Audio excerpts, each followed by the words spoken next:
Hello, Lou Hamilton from Audible Elegance here in Cincinnati, Ohio. We do work on Facebook and on X and on Instagram. I write a monthly blog as well. That can be found on our website of www.audibleelegance.com. And this is a continuation of Linn videos. We actually had our famous turntable from hell in production. And we may put it up where we had to stop because we encountered all sorts of problems, and I wasn't happy with some of the solutions that I was thinking about. So I'm going to backtrack on it and try a different approach, and we'll show you that. But it's going to require me to do some work on the cable itself. While I've had a turntable from hell, and it truly is, Linn LP12s are not like that at all in general. They're not that difficult. I have two LP12s I just finished, one here, one over here. Total time on both turntables was about 4 hours.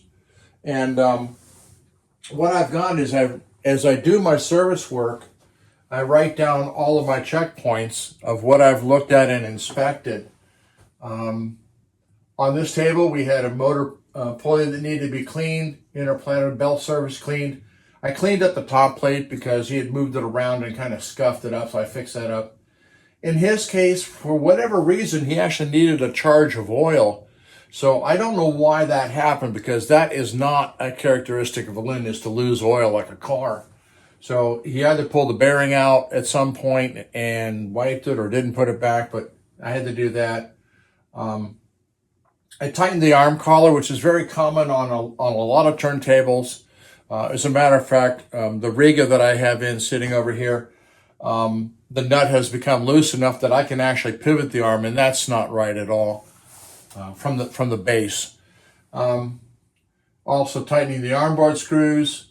I snugged up the tone arm cable to the arm pillar.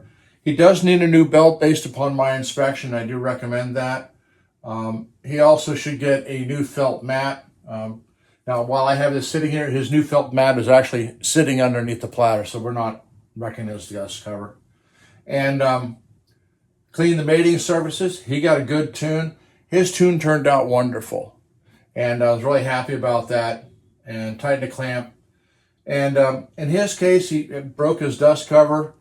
So if he wants, he could get a new dust cover. And his hinges also suffered damage at that time. So that's what happened with this table. And that was all covered in about 2 hours. Everything else checked out just fine. This was, I talked about before, it's probably one of the most amazing tables I have seen in 38 years, in that it's basically a virgin 1985 turntable with some upgrades, but the condition of it is just simply remarkable. We talked about replacing this cork mat with a felt one. Somehow his felt mat got misplaced, so he went with a cork one in the meantime, and I'm not too fond of that.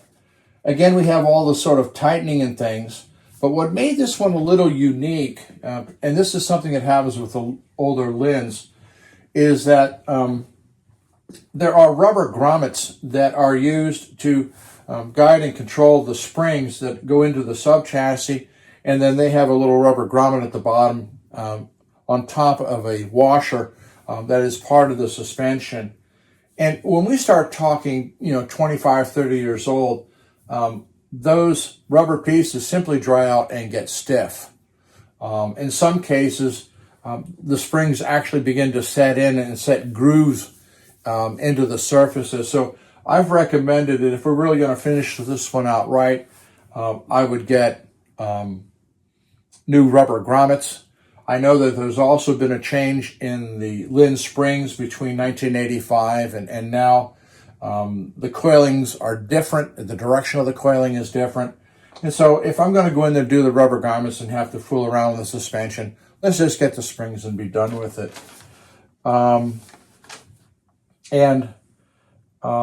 As I said, the condition is remarkable. This has an original Linn K9 on it. The other one had a K18, which I really like. But if you're talking an older cartridge, One of the problems that you run into is that the cantilevers of the cartridges are held by basically a rubber donut. And again, like the other parts, the rubber donut is going to stiffen up over time. Depending upon where you are in the United States and the amount of pollution you're dealing with, cartridges that are very demanding of having, flexibility like moving coils, the pollution can essentially wreck its performance within 2 or 3 years of being exposed to the air. I had a customer who came from the Los Angeles area, and he had to replace his wetsuits every 2 or 3 years because the pollution would just literally destroys, his scuba diving suits. So it's something to consider.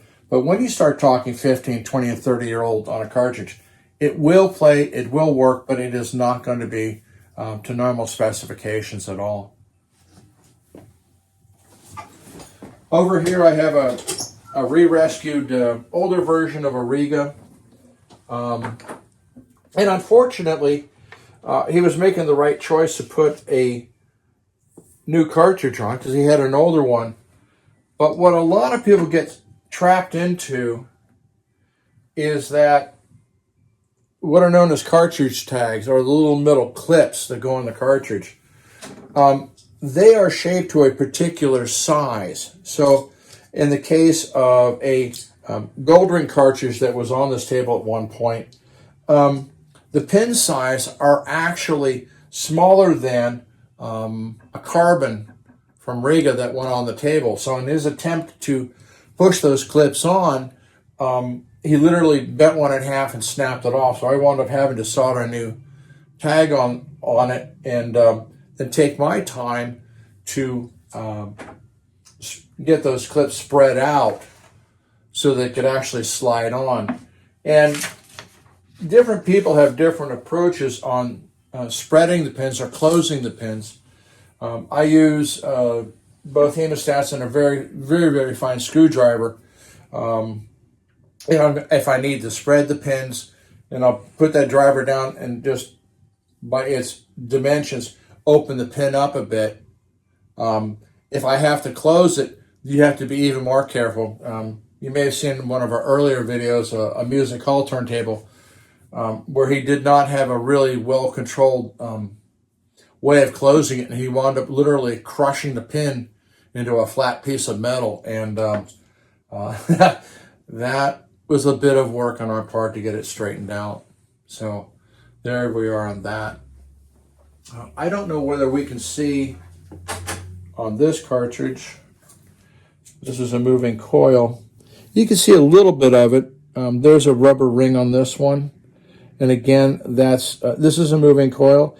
And again, over time, that'll age and stiffen up. And so the performance of the cartridge isn't as free as it would originally be. This particular cartridge was damaged. Unfortunately, it literally took a side hit and bent the entire cantilever system. And just playing around, I kind of ended back into a kind of a straight shape, but the cartridge is toast, and that's just the way it is. There's nothing good about it other than a display piece. And for those who are trying to mount their own cartridges, you obviously understand it's color-coded.